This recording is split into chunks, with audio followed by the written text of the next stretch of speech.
A lot like the one, like a bunch of people about me wrote about the honeymoon, and how it's not about the honeymoon, it's about history. So this part of the honeymoon, he does it differently here because in the honeymoon, he just throws in all these allusions to things that are going on in culture. So would that be postmodern? That's postmodern, yeah.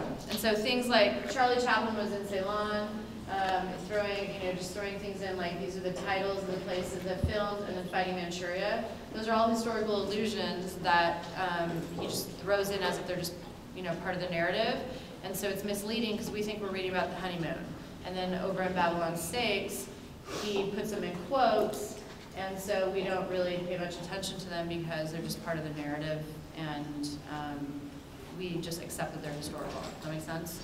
So it's more about, they're not jarring here, they're jarring in the other one. I guess that's the better way. Like, if you're reading the honeymoon one, and it's just this list of historical events, and you're like, what? Who are these people? Who's Valentino? You don't know what's going on. Here, he just flat out says, real stars are horses, jockeys, trainer, and he names them. Like, he's not trying to be deceptive. Does that make sense? He's not trying to be sneaky. Okay, so it is less postmodern. Why would this section be less postmodern based on what he's talking about? Remember, he mimics his style. The style mimics the content. Why is this not postmodern?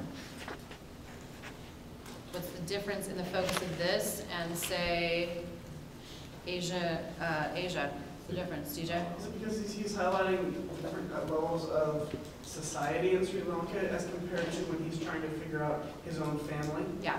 Okay. So it's history, social commentary versus personal, trying to figure something out. So if it's what? Yeah, if it's emotional and it relates to him and his crisis, it's going to feel postmodern. If it is historical, like the beginning of Jaffna Afternoons, where he's just hearing about all of these, he's describing the building, the mansion, he's describing, colonization. There's no reason to be postmodern. Everyone agrees on the history of that. So he's not trying to disguise anything. He's not trying to hide things about himself. He's not conflicted. It's just history. So I don't know if Wilder's students talked about this, but in mine we talked about every section, the big sections alternates historical, personal, and so that's a pretty big clue about if it's postmodern or not. Okay, so we're in this one right now, which is the historical part. Okay. Yeah. So if you mention that, would it count as structure, or? If you can back it, yeah, if you define it more. Does that make sense, though? So there's no need to be skewing chronology and leaving gaps. It's not like Morrison, where she doesn't want to presume to know too much. This is stuff that's been written in a paper and written in a telegram. It's published information. There's no reason to skew it. Make sense? So you would talk about why he doesn't use it. Is that clear?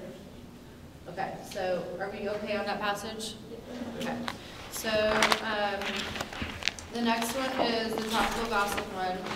On 53 right here, and it goes from it seems, it's the whole vignette. So take 5 minutes, 4 or 5 minutes, and talk to the person next to you, and try and figure out again style, intent, things you need clarification on, and how it goes with the rest of the book.